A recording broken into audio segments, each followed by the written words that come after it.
like, share, subscribe. Students, आज हम start करेंगे हमारा न्यू यूट्यूब चैनल है फिजिक्स विथ पावर एहसान। सो हम आज स्टार्ट करेंगे एक न्यू कोशिश हमने की है कि आपको फिजिक्स का लेक्चर जो है पॉइंट बाय पॉइंट देते आए। सो हमने यहाँ पे स्टार्ट किया है फर्स्ट ईयर का एक छोटा सा टॉपिक का स्केलर और डॉट प्रोडक्ट। वैसे तो आप फर्स्ट ईयर में आपने पढ़ा होगा कि वेक्टर की एक प्रोडक्ट होती है। वेक्टर की जो प्रोडक्ट होती है, एक तो हमारे पास एक वेक्टर होता है, हम उस वेक्टर को दूसरे वेक्टर से हम मल्टीप्लाई करेंगे, जो हमें रिजल्ट मिलेगी वो वेक्टर में ही मिलेगी।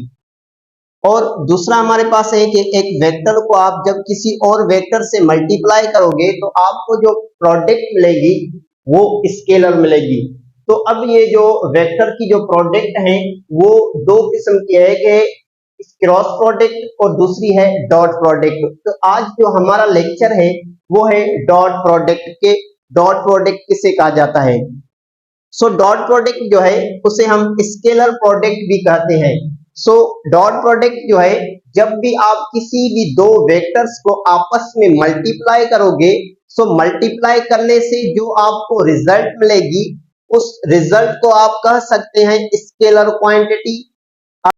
अच्छा, अब देखिए हमारे पास कोई भी दो ऐसी क्वांटिटीज हैं। अब दोनों क्वांटिटीज को जब आप मल्टीप्लाई करते हो तो आपको एक नई प्रोडक्ट मिलती है, एक नई क्वांटिटी मिलती है। उस नई क्वांटिटी को, उस नई प्रोडक्ट को कहा जाता है डॉट प्रोडक्ट और स्केलर प्रोडक्ट। सो बेटा अब देखें यहाँ पे हमने इस क्वांटिटी की जो डेफिनेशन लिखी है, इस प्रोडक्ट की जो डेफिनेशन है, when two vectors are multiplied, जब किसी भी दो वेक्टर्स को आप मल्टीप्लाई करोगे and resultant is a scalar quantity, तो उसकी जो रिजल्ट निकलेगी वो हमारे पास स्केलर क्वांटिटी निकलेगी। देन सच अ प्रोडक्ट, तो ऐसी प्रोडक्ट को कहा जाता है स्केलर प्रोडक्ट। जैसे हमारे पास since the sign of dot is placed between the vectors, अब कोई भी ऐसे दो वेक्टर्स उठा ले, जैसे कि मैंने यहाँ पे एक ए वेक्टर उठाया और दूसरा बी वेक्टर उठाया है। अब उन दोनों के दरमियान मैंने एक डॉट क्रिएट की है, मैंने एक पॉइंट क्रिएट की है। अब ये जो डॉट क्रिएट किया है, एक पॉइंट जो क्रिएट की है, वो हमें डॉट प्रोडक्ट बताती है। अब मैंने यहाँ एक छोटा सा एग्जांपल उठाया है कि कोई भी हमारे पास ए वेक्टर है, उनके दरमियान हमने डॉट क्रिएट की है और उसके बाद हमारे पास कोई बी वेक्टर है। अब जब हम इन दोनों वेक्टर्स को आपस में मल्टीप्लाई करेंगे तो हमें एक नई क्वांटिटी मिलेगी, एक नई प्रोडक्ट मिलेगी, एक नई रिजल्ट मिलेगी। उसे कहा जाता है स्केलर प्रोडक्ट और डॉट प्रोडक्ट। अब उसके बाद मैंने कुछ एग्जाम्पल भी लिखे हैं ताकि आपको आसानी से समझ में आ जाए। सो फर्स्ट एग्जाम्पल मैंने लिखा है वर्क पे। सो वर्क आपने पढ़ा होगा क्लास 9th के अंदर कि किसी भी ऑब्जेक्ट पे जब आप फोर्स लगाते हो तो वो ऑब्जेक्ट कुछ ना कुछ डिस्प्लेसमेंट कवर करता है, तो उसे आप कह सकते हैं कि इस बॉडी के अंदर वर्क डन हुआ है। तो वर्क डन जो है, तो work is equal to force dot displacement. अब इन फोर्स जो है वो आपके पास वेक्टर क्वांटिटी है और डिस्प्लेसमेंट जो है वो भी आपके पास वेक्टर क्वांटिटी है। अब जब इन दोनों वे क्वांटिटीज को आप मल्टीप्लाई करोगे तो आपको जो नई क्वांटिटी मिलेगी, आपको जो नई रिजल्ट मिलेगी वो आपको स्केलर मिलेगी। तो हमने यहाँ पे फोर्स को जब डिस्प्लेसमेंट से मल्टीप्लाई किया तो हमें एक नई क्वांटिटी मिली वर्क, और वर्क जो है बेटा वो स्केलर क्वांटिटी है। और मैंने यहाँ पे आपके लिए लिख दिया है कि फोर्स F जो है वो डिनोटेट करता है फोर्स को, और डिस्प्लेसमेंट जो D जो है वो डिस्प्लेसमेंट को डिनोटेट करता है, और W जो है वो वर्क को डिनोटेट करता है। और दूसरा एग्जांपल मैंने लिखा है पावर। पावर भी आपने पढ़ा होगा 9th के चैप्टर के अंदर, वर्क, पावर और एनर्जी, ये पूरा कंप्लीट एक चैप्टर है जिसमें आपने वर्क भी पढ़ा होगा, पावर भी पढ़ा होगा और एनर्जी भी पढ़ी होगी। अब पावर जो है वो डिफाइन करता है the rate of doing work is called power. So हमने यहाँ पावर का जो फार्मूला लिखा है, फोर्स डॉट वेलोसिटी। फोर्स जो है वो एफ है, जो वेक्टर क्वांटिटी है, डॉट वेलोसिटी, और वेलोसिटी जो है वो v से डिनोटेट की जाती है और वो भी वेक्टर क्वांटिटी है। जब आप इन दोनों को आपस में मल्टीप्लाई करोगे तो आपको एक नई प्रोडक्ट मिलेगी। उस नई प्रोडक्ट को कहा जाता है पावर, और पावर जो है वो स्केलर क्वांटिटी है। और थर्ड जो हमारे पास एग्जांपल है वो इलेक्ट्रिक फ्लक्स का है। इलेक्ट्रिक फ्लक्स से याद आया कि आपने मैट्रिक की जो न्यू बुक है उसमें आपने पढ़ा होगा इलेक्ट्रिक फ्लक्स। अगर आपने न्यू बुक के अंदर इलेक्ट्रिक फ्लक्स नहीं पढ़ा तो आप आगे चल के इंटर फिजिक्स के अंदर आप इलेक्ट्रिक फ्लक्स पढ़ेंगे। इलेक्ट्रिक फ्लक्स का मतलब ये है, फ्लक्स का मतलब है फ्लो करना। जैसे आप विंडो ओपन कर ले, विंडो से ओपन करेंगे तो एयर जो है आपके रूम के अंदर दाखिल होगी, तो इससे आप एयर फ्लक्स कह सकते हैं। और इससे छोटा एग्जांपल दूसरा है ये कि आपके पास पाइप है, तो पाइप से जो है वो वाटर फ्लो कर रहा है, तो आप उसको वाटर फ्लक्स भी कह सकते हैं। सो इस तरह से हमारे पास चार्जेस हैं। चार्जेस जो है किसी भी क्रॉस सेक्शनल एरिया से वो इलेक्ट्रिक फील्ड लाइंस जो है वो पास हो रही है, तो उसे कहा जाता है इलेक्ट्रिक फ्लक्स। अब इलेक्ट्रिक फ्लक्स का जो फार्मूला है वो हमारे पास है electric field dot cross sectional area. अब देखिए यहाँ पे मैंने लिख भी दिया है बेटा कि ये कैपिटल ई जो है वो डेनोटेट करती है इलेक्ट्रिक फील्ड को, और डेल्टा ए जो है वो डेनोटेट करती है वेक्टर एरिया को। और यहाँ पे जो एक मैंने डिफाइन किया ये फ्लक्स को डिफाइन करता है। अब फार्मूला जो है, आप ए को इलेक्ट्रिक फील्ड को जब एरिया से मल्टीप्लाई करेंगे तो इलेक्ट्रिक फील्ड जो है वो भी वेक्टर क्वांटिटी है, एरिया भी जो है वो भी वेक्टर क्वांटिटी है। अब इन दोनों को आपस में आप मल्टीप्लाई करोगे तो आपको इलेक्ट्रिक फ्लक्स मिलेगा, और इलेक्ट्रिक फ्लक्स जो है वो स्केलर क्वांटिटी है। अब हमने स्केलर प्रोडक्ट और डॉट प्रोडक्ट को हम डिफाइन करेंगे एंगल के फॉर्म में।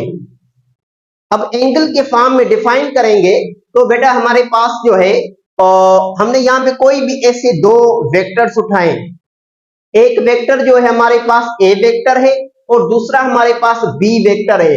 अब उन दोनों के दरमियान हमने एंगल थीटा रखी है। तो अब इन दोनों के दरमियान हमने जो एंगल थीटा रखी है, तो हमने यहाँ पे देखें आप लिखा हुआ है कि A vector and B vector are any two vectors having theta as in angle between them.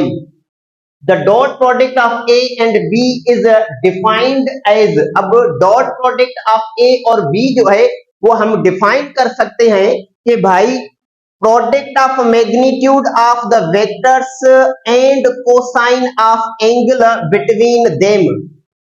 कोई भी आप वेक्टर्स उठाएं, उन वेक्टर्स का जो मैग्नीट्यूड का जो डॉट प्रोडक्ट है और जो एंगल का जो प्रोडक्ट है उसको कहा जाता है डॉट प्रोडक्ट। अब देखिए यहाँ मैंने मैथमेटिकली इसको एक्सप्रेशन किया है कि यहाँ हमारे पास C है, माना रिजल्ट है, और A वेक्टर का मैग्नीट्यूड, B वेक्टर का मैग्नीट्यूड एंड कॉस थीटा। अब यहाँ पे मैंने देखे आप ए वेक्टर और बी वेक्टर का ये मैंने ग्राफ भी बना दिया है।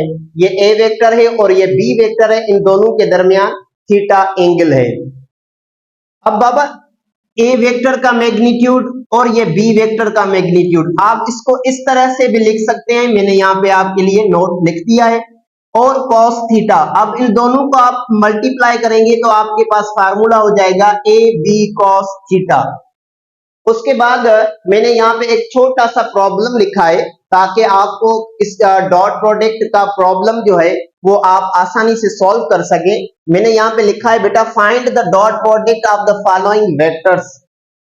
फॉलोइंग वेक्टर्स जो नीचे दिए हुए वेक्टर्स जो है उनमें से आपको डॉट प्रोडक्ट जो है वो फाइंड करना है। आपके पास जो ए वेक्टर है उसकी वैल्यू है 2i + 3j + 6k, और बी जो वेक्टर है वो हमारे पास है 11 पे √i + 4j + 3k, और इन दोनों के दरमियान जो एंगल है वो 60 है। अब देखिए इसका जो हम मैग्नीट्यूड निकालेंगे तो मैग्नीट्यूड निकालने का फार्मूला ये है A square plus B square plus C square. अब मैंने इन दोनों का यहाँ पे ए रखा है, तो ए के लिए मैंने फार्मूला जो है बेटा वो ये लिख दिया है कि ए का स्क्वायर 3 का स्क्वायर प्लस 6 का स्क्वायर अंडर रूट।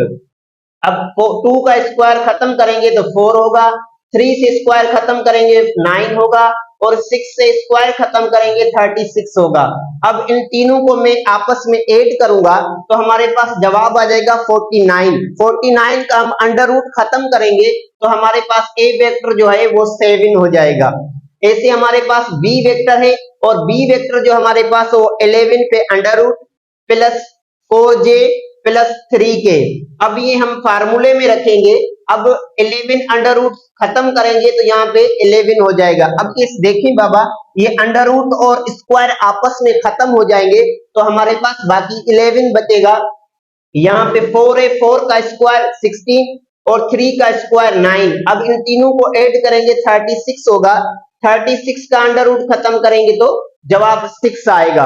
अब हमारे पास फार्मूला जो है a dot b is equal to a magnitude b magnitude cos theta है। अब हम वैल्यू पुट करेंगे, a की वैल्यू हमारे पास 7 है, ये हमने 7 लिख दिया, मल्टीप्लाई b की वैल्यू हमारे पास बेटा 6 है तो हमने 6 लिख दिया, एंड मल्टीप्लाई cos 60 है। अब 60 एंगल हमारे पास 60 है।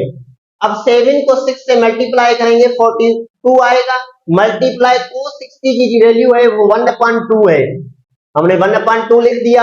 अब इन दोनों को हम सॉल्व करेंगे तो हमारे पास a डॉट b जो है वो 21 यूनिट आएगा।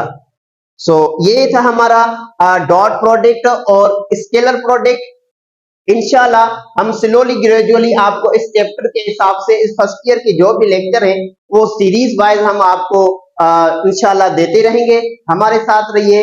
अल्लाह हाफिज।